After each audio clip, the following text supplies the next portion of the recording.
खाकी, रनवे लुगाई, पंचायत, कई सारी ऐसी वेब सीरीज है जो तहलका तो मचाती ही रही। उसमें एक शख्स ऐसा भी है जिसने अपने दम पर अलग पहचान बनाई।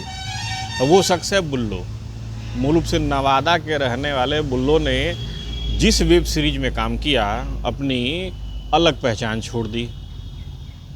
बुल्लो हमारे साथ हैं, हम उनसे ये जानने की कोशिश करेंगे कि नवादा के एक गांव से निकल के माया नगरी तक पहुंचने का सफ़र कैसा रहा, क्या क्या परेशानियां हुई, किस तरीके से उन परेशानियों को बुल्लो ने झेला और धीरे धीरे ही सही अपनी पहचान बना रहे हैं। बुल्लो, नवादा जैसे एक छोटे शहर के गांव से निकल के आप माया नगरी पहुंचे। आज सुबह जब हम लोग की बातचीत हो रही थी तो आपने कहा कि भैया हम घर आए हुए हैं धान का रोपनी करने के लिए। तो ये वही आदमी ये बात कह सकता है जो ज़मीन से जुड़ा हुआ हो। तो वहाँ से सफ़र की शुरुआत करना, फिर माया नगरी तक पहुँचना, ये कैसा रहा? बहुत बड़ा मज़ेदार रहा। सबसे पहले तो आपके दर्शकों को भी धन्यवाद और आपको भी धन्यवाद। और वो ये सफ़र नवादा से मुंबई का बड़ा मज़ेदार रहा। और संघर्ष तो रहता ही है, संघर्ष तो हर फील्ड में होता है। मेरे साथ यही हुआ कि जब भी जो चीज़ नई नई आती गई उसको देखते गए, उसको समझते गए। कभी बेइज्जत भी हुए, कई बार निराशा भी हुई, कई बार घर भी वापस आए। लगातार कई बार मुंबई गए, घर लिए रहे, फिर पैसे ख़त्म हो गए, गांव आ गए, मतलब पटना आ गए। पटना आ जाते थे, नाटक वाटक करने लगते थे फिर से। तो ये सब चलता रहा। फाइनली पंचायत मिली और थोड़ा लोग जानने लगे। तो ये बहुत इंटरेस्टिंग है क्योंकि आपकी जो भी आपके रोल थे, वो रोल जो है वो देखने के बाद से सीधे जेहन में बस जाते हैं।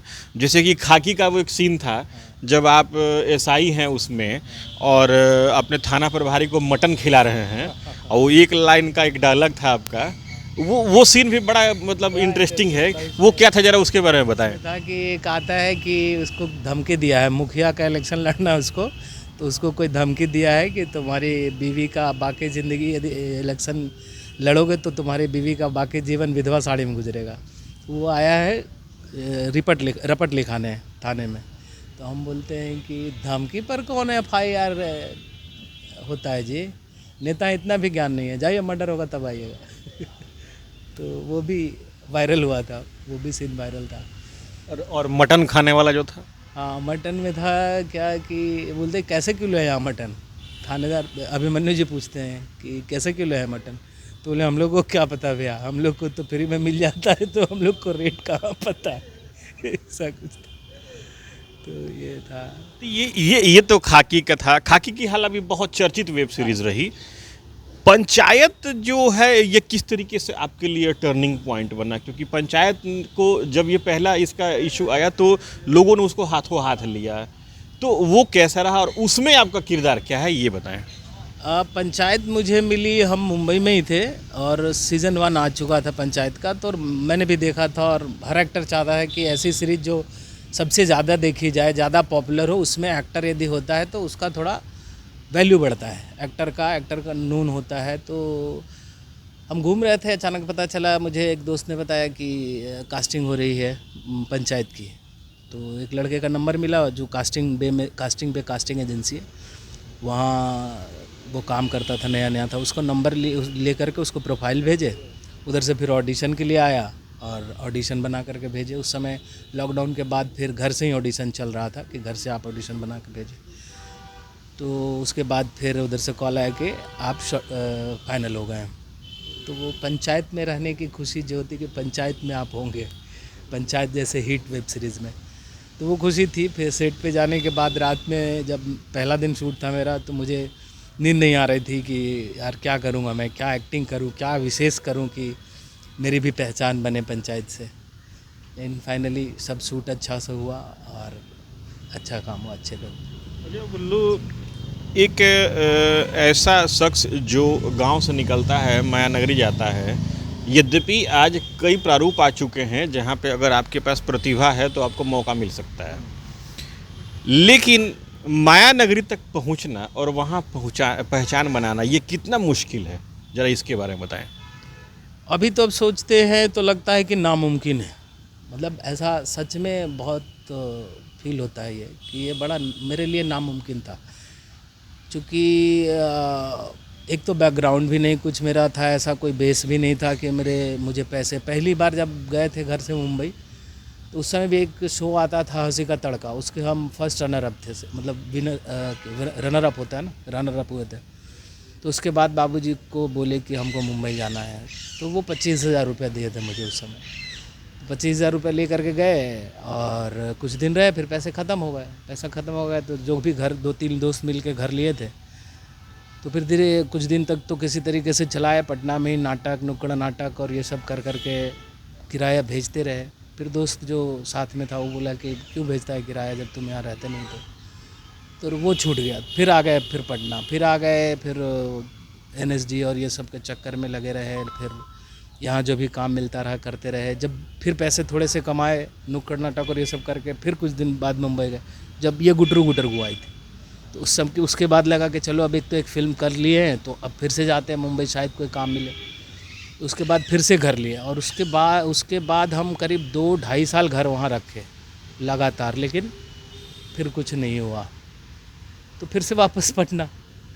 तो ये मेरे लिए अच्छा, मुझ में ये पता नहीं ऊपर वाले ने कुछ अच्छा दिया था कि मैं परेशान नहीं होता था। कोशिश कर रहे हैं, बाकी जो होना होगा इसके बाद। और मैंने कोई ऑप्शन भी नहीं रखा था।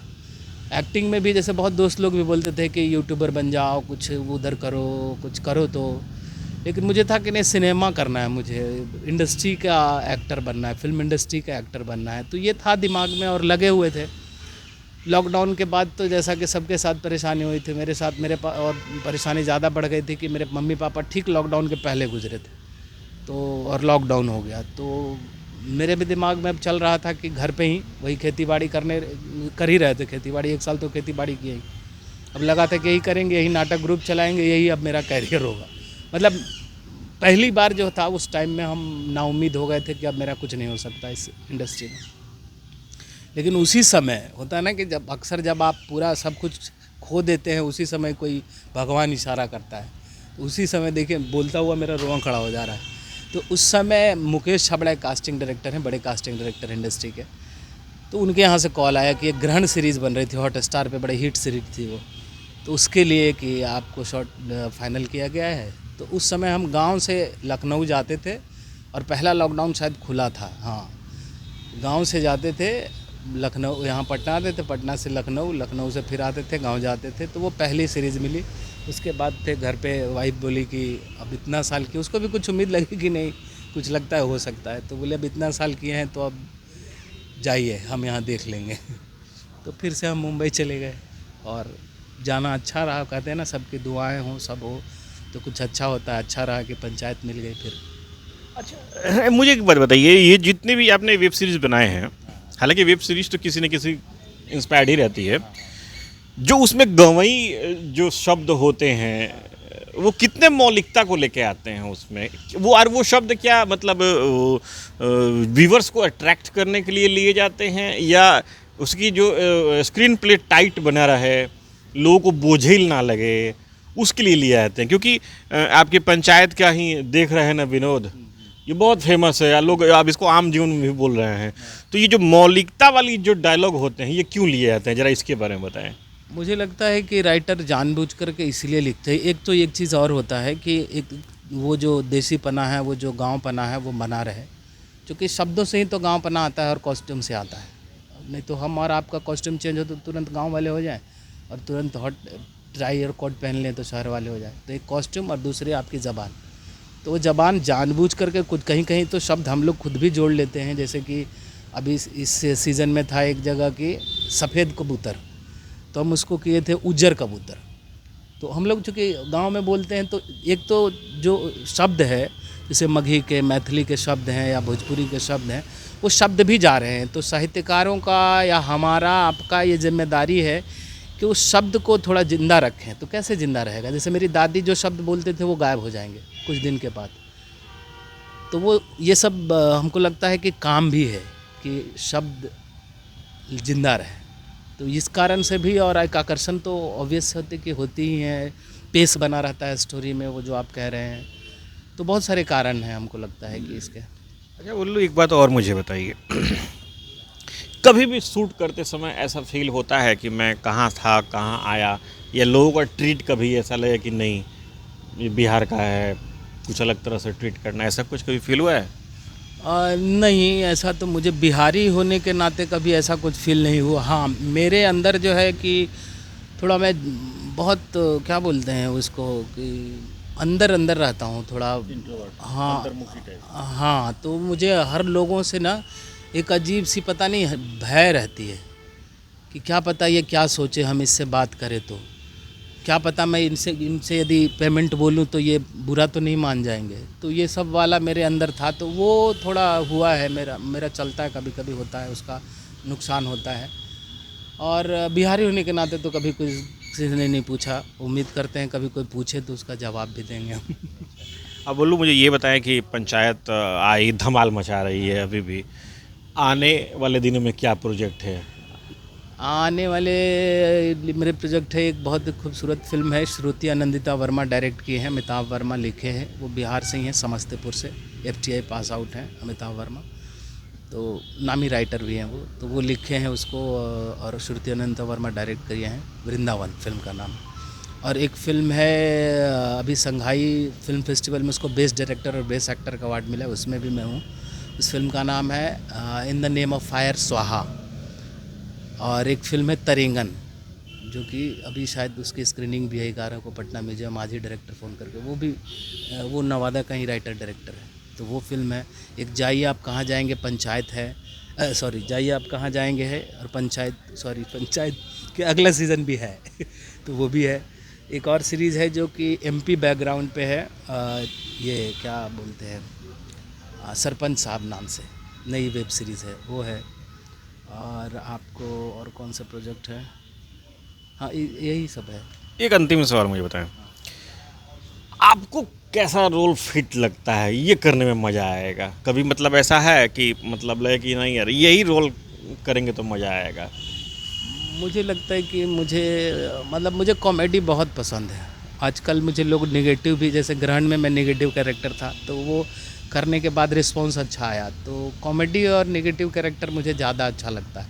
कैरेक्टर हो जिसमें कि वेरिएशन हो, कि वो हंसना रोना सब हो, दुख कष्ट सारा वेरिएशन हो, जितने भी 9 रस होते हैं वो पूरा मिला हुआ हो, तब करने में मज़ा आए। थोड़ा लेंथ हो कैरेक्टर का, वैसा ही कैरेक्टर, फिल्म की कहानी दमदार हो ताकि लोगों को पसंद आए, ऐसे फिल्में ही करने का मन करता है। बड़े बड़े प्रोडक्शन हाउस की फिल्में करने का मन करता है, काम करने का मन करता है।